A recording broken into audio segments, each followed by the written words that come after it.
Assalamualaikum warahmatullahi wabarakatuh, teman-teman. Selamat datang kembali di Dollar Hunter. Jadi di sini kita akan update informasi mengenai perkembangan dan peristiwa terkini yang terjadi di seputar dunia cryptocurrency. Namun seperti biasa, sebelum kita berbicara tentang dunia kripto, mari hari ini kita berdoa bersama-sama memohon pada Allah agar kita semua senantiasa diberikan nikmat berupa kesehatan dan juga diberikan keberkahan dalam tiap rezeki yang kita terima pada hari ini, teman-teman. Oke, teman-teman, hari ini kita akan update informasi tentang Hedera Hashgraph atau Habar. Hari ini kita lihat Habar menempati peringkat ke-19 di CoinMarketCap. Dan ini kita lihat untuk hari ini mengalami kenaikan sebesar 2,13% diperdagangkan di angka 0,1685 US dollar, teman-teman.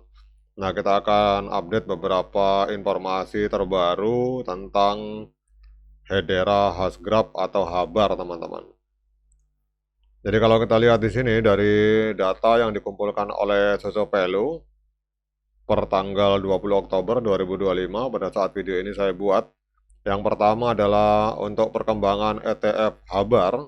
Jadi menurut data dari Bloomberg ETF Analyst yang bernama Eric Balchunas dan James Seifert, jadi aplikasi ETF Spot Habar oleh Canary Capital ini telah memasuki tahap akhir, teman-teman.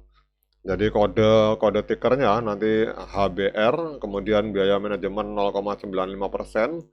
Untuk status dokumen dianggap sangat final, tetapi proses persetujuan ini tertunda akibat adanya government shutdown Amerika Serikat, teman-teman. Jadi sampai hari ini pemerintahan Amerika Serikat posisinya masih mengalami penutupan karena adanya sengketa di antara Presiden Amerika Serikat dengan Partai Demokrat di Amerika Serikat, teman-teman, sehingga pemerintahan belum berjalan. Padahal di sini kalau kita lihat dokumennya sudah sangat final. Kemudian untuk integrasi dengan platform regulasi, jadi ETF Habar itu telah terdaftar di DTCC atau Depository Trust and Clearing Corporation, menunjukkan adanya persiapan infrastruktur untuk perdagangan meskipun belum disetujui SEC karena hari ini pemerintahan Amerika Serikat sedang tutup, teman-teman, sedang shutdown. Kemudian untuk sentimen komunitas dan juga prediksi harga. Jadi kalau kita lihat di sini akun di Twitter yang bernama Jesus Martinez ini menyatakan keyakinan pada kenaikan Habar sampai dengan $1 didorong oleh adanya potensi ETF dan adopsi institusional, teman-teman.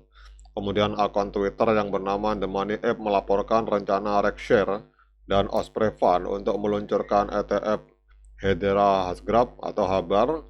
Ini menegaskan posisi Habar sebagai aset infrastruktur inti. Kemudian kalau kita lihat untuk tantangan regulasi, jadi Hedera Staking mencatat bahwa persetujuan ETF Habar ini mungkin akan memerlukan adanya intervensi kebijakan tambahan, misalnya Market Clarity Act untuk mengatasi ketidakpastian regulator, teman-teman.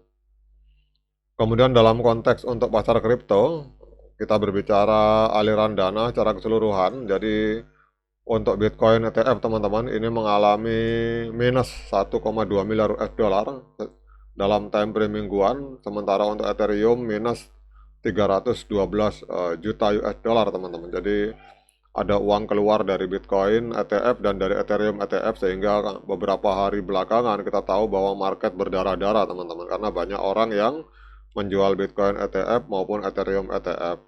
Namun kalau kita lihat dalam laporan ini, akumulasi Oktober tetap positif. Kalau kita diakumulasi bulan Oktober, jadi plus 3,7 miliar US dollar untuk Bitcoin dan plus 800 juta untuk Ethereum. Namun secara time frame mingguan memang mengalami koreksi, teman-teman. Kemudian untuk indikator sentimen, volatilitas tinggi dan sentimen extreme fear atau sangat ketakutan itu mencerminkan tekanan jangka pendek meskipun arus modal stabil itu ada di stablecoin, yaitu 995 juta US dollar masuk ke dalam Ethereum dalam 24 jam terakhir. Kemudian ini adalah hal-hal teman-teman yang juga akan mempengaruhi pergerakan Hedera, Hasgrap atau Habar, dan juga mempengaruhi pergerakan hampir seluruh altcoin. Jadi pergerakan di Bitcoin ETF maupun Ethereum ETF itu tetap berdampak terhadap pergerakan seluruh altcoin, termasuk pergerakan dari Habar, teman-teman. Kemudian untuk implikasi Habar, kita bicara potensi katalis. Persetujuan ETF Habar ini dapat memicu rally altcoin, terutama jika pemerintah Amerika Serikat segera beroperasi kembali. Kemudian integrasi dengan platform seperti Hyperliquid untuk stablecoin USDH ini akan meningkatkan utilitas jaringan, teman-teman. Kemudian untuk resiko jangka pendek, ini penundaan regulasi dan ketegangan makro. Misalkan data CPI yang akan di-launching tanggal 24 Oktober itu dapat membatasi kenaikan harga, teman-teman. Jadi kesimpulannya dari informasi yang disampaikan oleh Soso Value bahwa Habar ini menunjukkan potensi kuat didorong oleh perkembangan ETF dan adopsi institusional, meskipun ketidakpastian regulasi dan tekanan pasar secara luas itu membayangi momentum jangka pendek. Jadi pemantauan ketat terhadap keputusan SEC dan aliran dana ETF ini disarankan, teman-teman. Nah, sekarang kita akan lihat secara teknikal, teman-teman. Jadi kalau kita lihat di sini untuk time frame bulan ini terjadi dead cross, teman-teman. Jadi garis biru memotong garis kuning ke bawah, ditambah lagi tiga bulan berturut-turut mengalami penurunan harga. Jadi trennya masih tren penurunan, teman-teman. Kemudian untuk time frame mingguan, harga masih berada di bawah EMA 13 dan EMA 21, sehingga ini juga menunjukkan tren penurunan. Kemudian untuk time frame hari juga sama, teman-teman. Jadi trennya masih tren penurunan karena kita lihat harga berada di bawah EMA 13 dan EMA 21. Nah, sekarang kita akan lihat untuk sinyal dari trading view. Ini diambilkan dari market Binance. Jadi untuk trading view Hedera Hasgrap kita lihat di sini untuk time frame bulan ini untuk rata-rata pergerakan beli, ini time frame bulan, teman-teman. Untuk moving average ini menyarankan pembelian, tetapi untuk osilatornya ini netral, teman-teman. Sehingga kesimpulannya gabungan antara osilator dan moving average. Ini untuk time frame bulan ini netral. Kemudian untuk time frame mingguan, nah ini penjualan, teman-teman. Jadi masih ada tekanan jual, artinya ini harga masih akan bergerak turun. Untuk di time frame mingguan, ini adalah sinyal teknikal dari trading view. Kemudian kalau kita lihat di time frame hari, wah ini juga untuk moving average-nya strong sell atau penjualan yang sangat kuat. Kemudian untuk osilatornya ini netral, tetapi gabungan di antara osilator dan moving average atau rata-rata pergerakan di time frame hari, ini kesimpulannya adalah penjualan, teman-teman. Artinya masih kuat tekanan penjualan dan harga masih berpotensi mengalami penurunan.